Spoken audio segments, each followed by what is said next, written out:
Good afternoon, everyone, and thank you for sticking around this long, rewarding, exhausting day into our closing session to reflect on what we thought about already and unpack one of the biggest questions of the day, which is how do we address and respond to some of the challenges that we're facing right now, physically, rhetorically, mentally, emotionally, around addressing how we teach and what we teach in our schools. And we've invited two expert scholars to address this question with us this afternoon. And I'd like to introduce Dr. Kevin Lawrence Henry Jr., who is an assistant professor of educational leadership and policy analysis at UW-Madison. He works on studying educational policies, practices, and reforms. You can read his full bio on page 14. And in the interest of maximizing every moment of our time together, I will hand this session over to him, and he will lead us through this conversation with our other special guests. Thank you.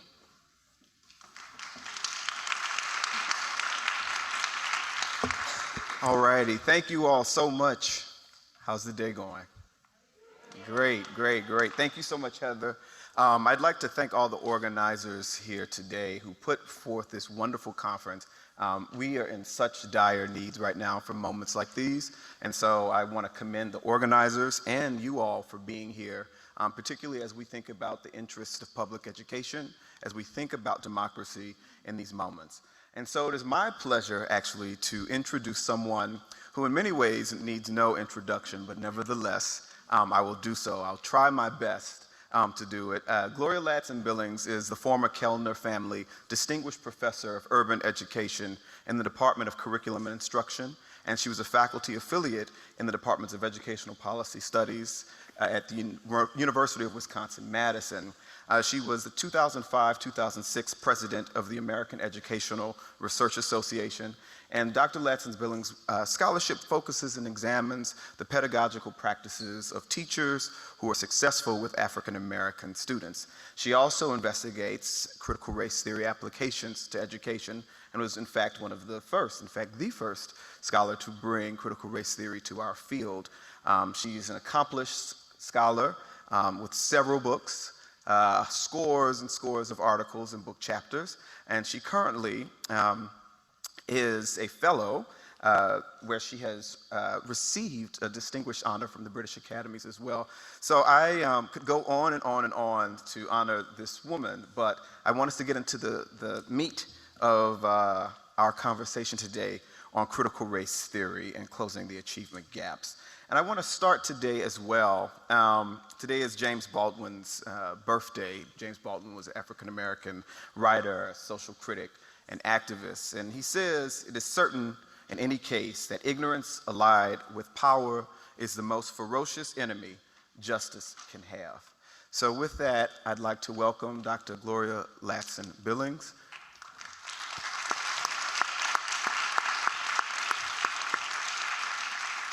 Thank you. Thank you. It's good to see you. So I just want to jump in. 8 states have passed legislation to ban critical race theory, or rather discussions about bias, privilege, oppression, and a host of other topics. Another 20 states have also introduced or plan to introduce similar legislation. Dr. Ladson-Billings, can you tell us what is critical race theory and why it is under attack? Well, first of all, thank you for the invitation.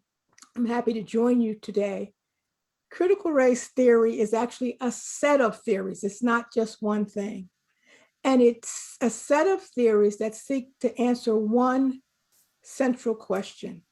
How do we explain this racial disparity?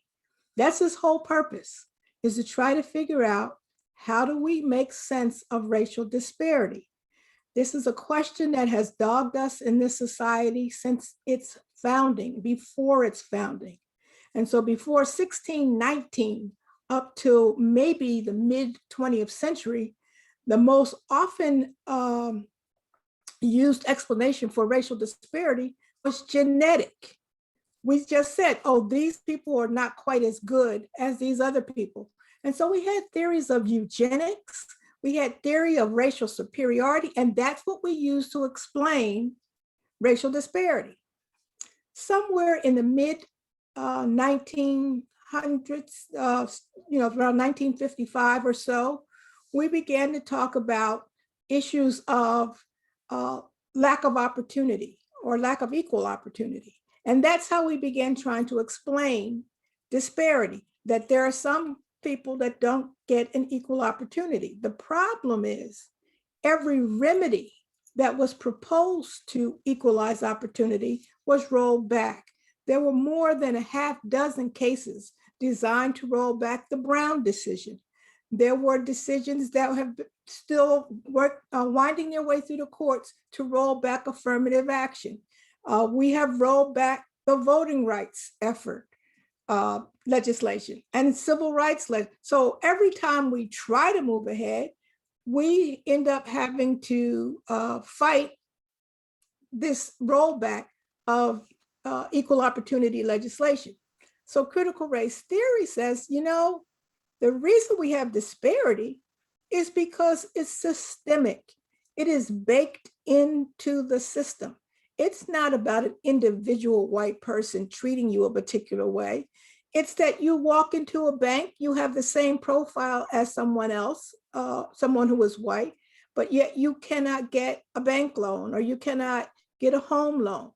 That's the way the system and the algorithms are all designed. And so critical race theory is designed to look at the systemic ways in which racism operates. All right, thank you so much. When I'm thinking about critical race theory and what we're seeing happening as it relates to kind of this ideological attack on the theory, and I'm wondering if you could, for a moment, kind of historicize this moment in relation to other attacks that we may have seen or forms of resistance as it relates to democratic efforts at education. I think one of the narratives that we've always wanted to tell ourselves is a narrative of ever increasing progress. And so we have a straight line narrative. We were at this place, and now we've moved to this place, and now we've moved to this place. But that's actually not how our narrative goes. Our narrative is much more like a pendulum, that we move ahead and then we move back. We move ahead and then we move back. And so what you are seeing is a continuation of things that occurred. So for example, take the protests around the nation to remove Confederate general statues. Now, what I think is interesting is about how those statues even got there. Those statues did not get there in the 1860s. They did not come after the Civil War. They typically come after some effort of progress. So a bunch of them showed up after World War I. A bunch of them showed up after the Brown decision. They are a way to assert, you know what, we still have a narrative to say about the South and the lost cause. And I think it is Henry Louis Gates who says, the North may have won the war, but the South has won the narrative. So it is the reinscription of a narrative about who we think we are. All right, thank you. I'm actually taking notes, of course, so I'm thrilled about this as well. The reinscription of the narrative is really significant, and I'm thinking here as well about narratives that are used with respect to this legislation that suggests that the language around student discomfort as a reason for us to not engage in this type of work, reason for us to introduce particular bans around critical race theory equity work. So I've recently been back in the gym, and there are moments when I'm uncomfortable. There are moments that I don't really like being there. I don't like it. But it serves a larger end. I'm looking at the screen, but I can't see you, right? So you can't see me. But anyway, there are moments of discomfort there, but it serves a larger purpose.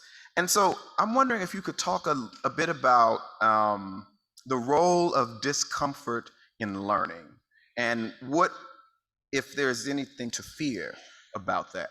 Well, I think it's interesting that it's okay for Black children to experience racism, but it's not okay for white children to know about it.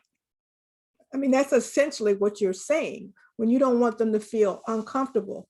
I also have raised this in several interviews in which I've said, where were these people who were concerned about discomfort when I was in school? Because I sat in a classroom with white students and read Huckleberry Finn and heard the N word reiterated over and over. Who was there to protect my discomfort? So what we're going to do now is remove Huckleberry Finn? Are we going to remove Robinson Crusoe? Are we going to move Gone with the Wind? Are we going to remove Conrad's Heart of Darkness? Now, I would not argue for removing them. They have to be a part of the context. But I will tell you that Black children they don't feel comfortable when these things are discussed by white teachers with their white classmates, in which there's no consideration for how they feel. So it's interesting to me that the group of kids who have the absolute most power in the society are the ones that we have to protect.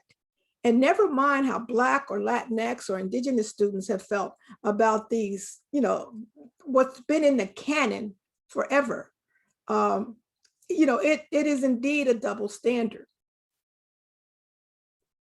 Yeah, thank you. Yeah, as you talk about protection, safety, I'm thinking about a piece that was written a few years ago by Zeus Leonardo and Ronald K. Porter. In that piece, they talk about these notions of safety and essentially what you've said so well, which is that students of color don't have these safe spaces, quote unquote, in schools curricularly or in terms of other aspects. And so this question of protection makes me think about the January 6th insurrection at the Capitol. And as we all recall, that insurrection was led by rioters who were hoisting Trump flags as well as Confederate flags. And so I'm curious, when we think about issues around white denialism, white rage, perhaps even domestic terrorism, how much of these CRT bans are about white rage and maintaining kind of an ideological power, which you kind of alluded to with respect to the curriculum? So I guess I would put the CRT bans in the context of the political moment we find ourselves in. We happen to be in a moment where we have a national or a federal administration who has essentially done the things it said it would do as a part of campaign promises. It said that job number one was getting on top of COVID, and that's exactly what happened. It said job number two was seeing what we could do about the economy, and that's exactly what happened with the CARES Act, and most school districts will be, getting these ESSER funds. Job number three is building our infrastructure. And we actually have 17 Republican senators who have agreed to an infrastructure package. So it looks like that's going to happen too. I don't know what's going to happen with the evictions, but that's what the larger agenda has been. And when you cannot win on the policy side of something, the only thing you can do is gin up a culture war. And so that's essentially what I see these so-called bans and the CRT boogeyman is all about. It's not about schools. It's not about curriculum. It is about the 2022 midterm elections and the 2024 presidential election. Cut and dry. That's what this is about. All right. Yeah. The cultural war aspect is really salient, because when we think, for instance, about the attack on CRT, we've seen this actually in Arizona regarding ethnic studies, as well as in the 90s around multicultural ed. And so this to your point about the losing on the policy front and having a red herring in some ways, this is what we're the moment that we're in and what we're experiencing. I kind of want to switch gears to thinking about what this means for educators. So educational historians, particularly those that study Black education, will speak of efforts by educators to right the wrongs of kind of a historical distortion or even inaccuracies, and work towards building, say, a functioning, healthy, thriving democracy, right? We can think of Carter G. Woodson, Anna Julia Cooper, Septima Clark, John Dewey, so on and thus forth. Could you speak a bit about this tradition and what this current assault does or might mean for this tradition? Well, I think anybody who is invested in issues of justice and liberty and freedom would find what is going on in these state legislatures anathema. They're anti-democratic moves. They are fascist in their underlying. They are not designed to help our kids be thinkers and active participants in a democratic society. I have no problem with someone having an objection to critical race theory as a way to look at racial disparity. But let me hear your evidence and let me share mine. Let's have the kind of marketplace of ideas that we claim we want our young people to be able to participate in. The idea of a ban really, kind of runs cold down my spine, because they banned things in Nazi Germany. They banned things in fascist Italy. They banned things in certain Latin American countries where you saw sort of right-wing takeovers. The idea of banning information is really un-American. And that's the first thing I would say to someone. You're participating in something that's un-American.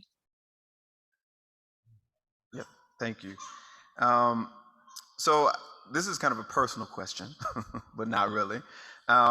Recently, a teacher wrote on my Facebook page, could we stop using the abbreviation CRT?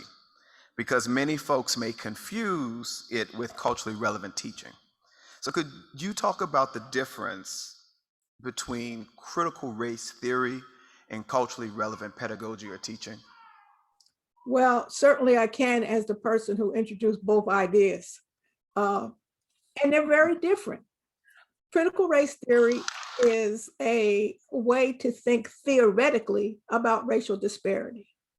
Culturally relevant pedagogy is a way to think practically about how to teach all students to high levels of success. They're not related. They really are not. I think I mentioned to you in passing the other day, it's like comparing Jello and giraffes. What they have in common is a hard G sound, okay?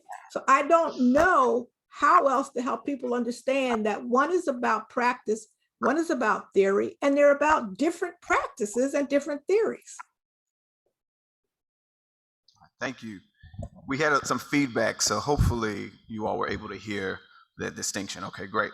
So I want to switch gears in the last 10 minutes that we have with each other and thinking a bit more about Wisconsin. And so what do you see or think is the biggest challenge facing Wisconsin students today? Well, for someone who has spent 30 years in the state, I would say the biggest challenge is the disinvestment of the state in public education. When I came to Wisconsin in 1991, the state was all in. Wisconsin is touted as one of the best states in the nation for public education. But what we are seeing now is a retrenchment at the state level, where the state really doesn't want to fund public education. And I think a good example is that with the federal government releasing these federal funds as a part of the Rescue Act and the CARES Act and these ESSER funds, what our state wants to do is pull back on its contribution and say, no, use those ESSER funds. The ESSER funds are not for patching holes in walls and fixing broken windows. The ESSER funds are not for paying the basic salaries of the teachers. The ESSER funds are to help us move forward in a post-COVID era so that we can do more and more exciting things. And so the threat to Wisconsin students is that its state has failed to embrace them, and is disinvesting in them. All right.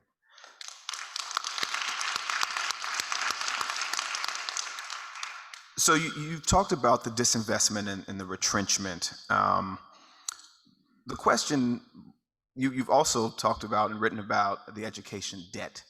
And so when we think about that debt and the disparities that exist in education, the question that most folks are going to want to know is, well, what do we do about it, right? And so how do we close those gaps in Wisconsin and elsewhere so that children actually can succeed in society and live their dreams? Well, Wisconsin is an interesting state from the standpoint of educational debt, primarily because we don't have large numbers of non-white students. Black, Latinx, and Indigenous students and Hmong immigrant students make up a much smaller proportion. And so if we were serious, we would probably concentrate our efforts on Milwaukee, Madison, Beloit, Racine, Kenosha, probably Brown County and all around the Green Bay area, and maybe around the Fox Valley with central Wisconsin, like Appleton. That's probably where we would just focus, we would begin to focus there, because that's where we see the largest disparities. But my fear is that because people are so concerned about, quote, equality over equity, that the minute you do something like that, you get people in, suburban communities crying foul. If we are serious about, healing the problem, you have to go to where the hurt exists. And that's a big challenge, because it's very, very difficult to get people to allow their tax dollars to be used in communities beyond themselves. But that's really the kind of thing that has to happen. We have to think seriously about how the entire state benefits when we have a strong school system in Milwaukee, when we have strong schools in Beloit and in Madison, Racine and Kenosha. That has to happen if we are serious about the disparity that exists along racial and ethnic lines in this state. All right, thank you. So I don't want to be an alarmist, but I'm gonna be. I think it was Maya Angelou who said, if you're not angry, then you're a stone. And I want to know, if we fail to act now, whether it's respect to the critical race theory bans, whether it's respect to educational equity and justice, what is at risk? What is at stake for us? Well, let me draw a crude analogy here. We are failing to act in terms of the environment, and we are seeing what's happening. The entire West Coast is on fire. The Gulf Coast region is always now at threat for more storms and more intense storms. We're seeing tornadoes and drought. I mean, and a lot of it is because of man-made issues. Part of this state can't even drink its own water because of what's now in that water. What I'm suggesting to you is that in the same way that we are on the brink with environmental collapse, I think we're on the brink with educational collapse. We don't have decades of time to get this right. And my fear is that what's at stake is really public education. Now, I made this statement 20 years ago and people called me an alarmist. But I really feel that our democracy rests so heavily on bringing people to a space, a democratic space, like the public school, that says that everyone is entitled to an education. And I think if we don't do this work, we will watch democracy slip through our fingers. All righty.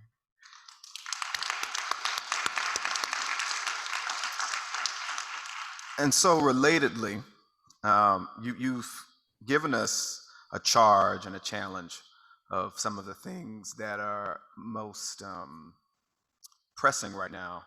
And so, I guess, what should we, in addition to that, what should we be fighting for? What should we really be working towards in education? I know folks say equity, but like, what does that really mean? Well, I'm going to give a shameless plug here because I am the president of the National Academy of Education. And we have just published a report on civic reasoning and civic engagement. It is free, so you can go to our website, naed.org, and download that report on civic reasoning and civic engagement, because that's the thing that has to happen. We are at a place where young people are not, there are things that are just not discussable. We have reports from teachers who said, I tried to use an article from the New York Times and was told by my students, hey, we don't read that in my house. When we get to a place where we can't even discuss our differences, we are really headed down a slippery slope. And I do want to make a point of civic reasoning and civic engagement is not just confined to the social studies. It is those of you who are teaching English and literacy, those of you who are teaching in the sciences and mathematics, you have a stake in this too. And that report speaks to the cross-curricular responsibility to really help our students understand how to engage in deliberative and democratic debate.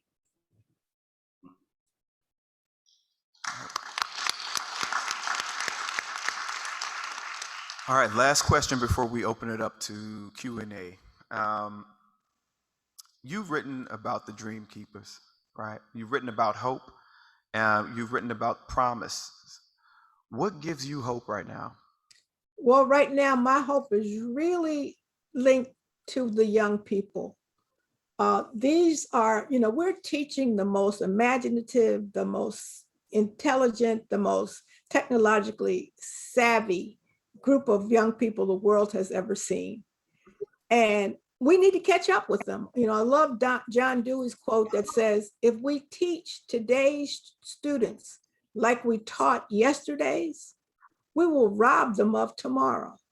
And I am afraid that too many of our students are experiencing education that is somewhere out of the 19th century. We have 21st century kids who have 21st century ideas. And if we will allow them to express themselves and express those ideas, I can be quite hopeful, because I think that they will do things and explore worlds that we've never even imagined. Thank you, Dr. Gloria Ladson-Billings.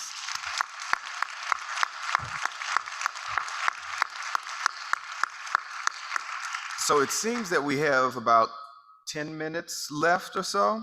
So if you have questions, I can't see the chat box, but if anyone in the audience has questions, we can start there and then we can move to the chat. So feel free, there's a microphone here. I'll work on my wait time.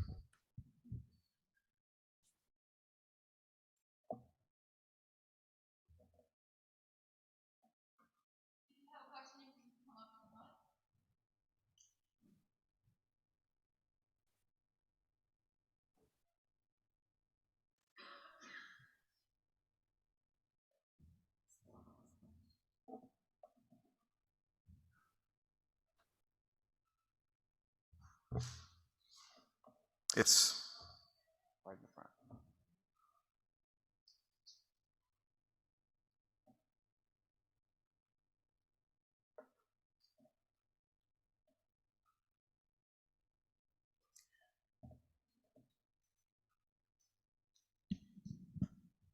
Hey, Gloria, it's Julie Underwood. Hi, Julie. Nice to see you. I know you can't see me. I love the question about hope. What gives you hope? I also hope that we can think about what gives you energy and what gives all of us here as a coalition who support public education energy and hope for the future. One of the things that we deal with on a daily basis is horrible legislative action, not just the divestment in terms of finances, and the critical race theory bills and lots of other crazy shit that goes on. Sorry, I'm retired now. I can say things. Goes on. I mean, these bills that are just like ludicrous. You have a wonderful, wonderful gift for turning a phrase. What should we say to the legislators when we come to them and ask, either for money or for just sanity, one or the others? Can you give us some language? Oh, wow. Maybe just begin to ask them to tell you what's the future you envision? What do you want to see down the road? Because I think one of the things we're struggling with is a lack of vision. The way I've been able to keep going in the midst of this pandemic, people who have heard me know that I've regularly quoted the work of the Indian novelist Arundhati Roy, who says that this pandemic is a portal and that it really is a dividing line between the old world and the new. And I don't think we're going to have an opportunity in our lifetime to come to full stop like we've had to do with this one and start anew. And so because we can start anew, I have a new vision for what that world could be. And so the question that I have for the legislatures is what is it that you're envisioning? What's the world you want to see?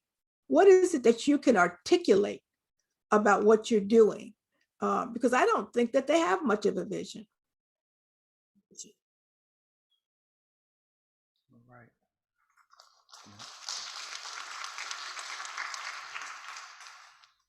Hi, thank you. Thank you for the great talk. As someone who does a lot of work in public health, I completely understand and support your push to make investments where the most people are who need those investments. And as a parent of 2 Black kids in a suburban district, I also shudder a little bit to think of what that would look like for those outliers of the kids in every one of our suburban districts who are small in number, but important and significant in their life as well and their experiences. And so I'm wondering, can you speak a little bit to how we can balance making those significant investments where they really need to be and where we're going to get a big bang for our buck, and still holding everyone else accountable? So while I don't have the figures in front of me, I can tell you as someone who raised some of her kids in a wealthy suburban district, Palo Alto, California, when every district in the state was hit by Proposition 13, this was the taxpayers' revolt, Palo Alto weathered that storm quite easily, because that's the beginning of public school foundations.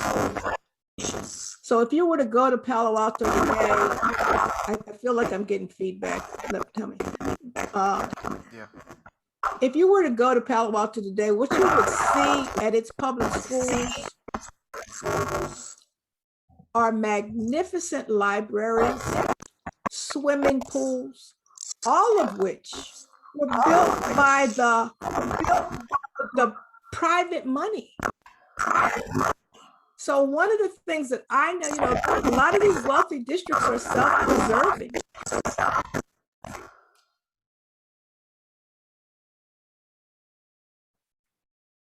So we lost some of that. I think you heard some of the feedback as well. Yeah. But I think let's testing. Okay.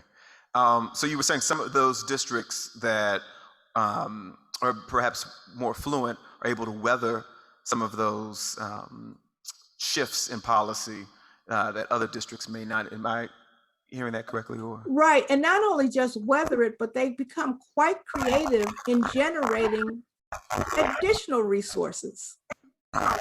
So my youngest son's high school has a magnificent library that was built with totally private monies. That would not happen in the San Francisco Unified or the Oakland Unified School District, but on the peninsula in Palo Alto, trust me, all of those Silicon Valley companies, they don't mind writing a check for affluent districts. So I guess what I'm suggesting is, if we have, if we're saying we got scarce resources, the resources need to go to the places where people are hurting the most. Thank you. I think we have time for one more question.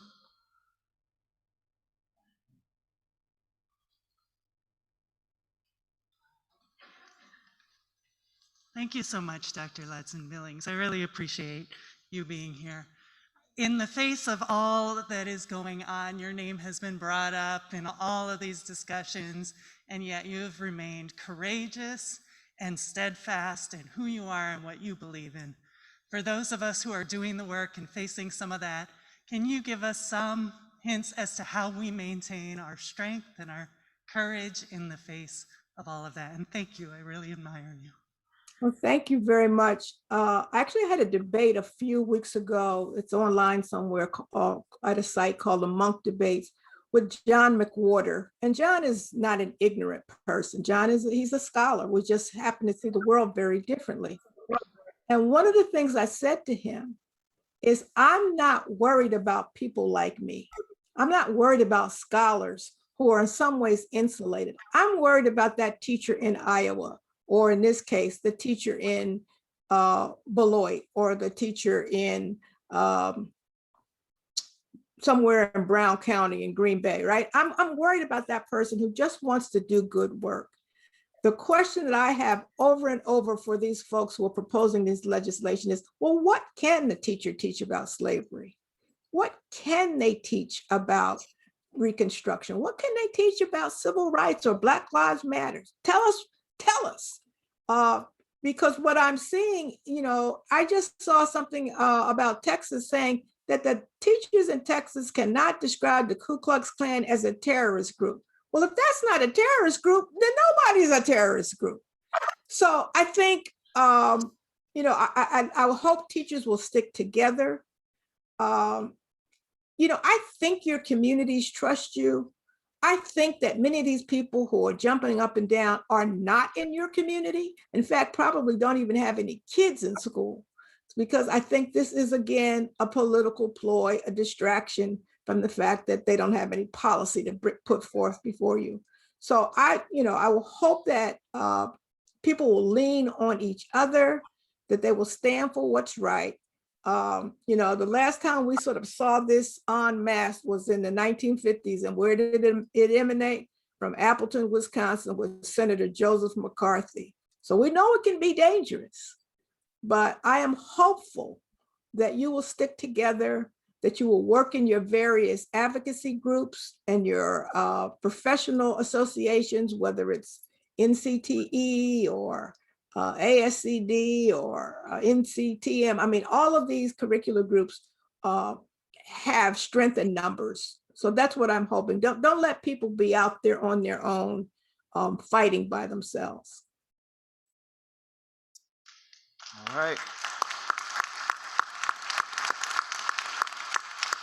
I'd like to thank you all so much for your time, and I'd like to thank Dr. Gloria Ladson-Billings for hers as well. Thank you.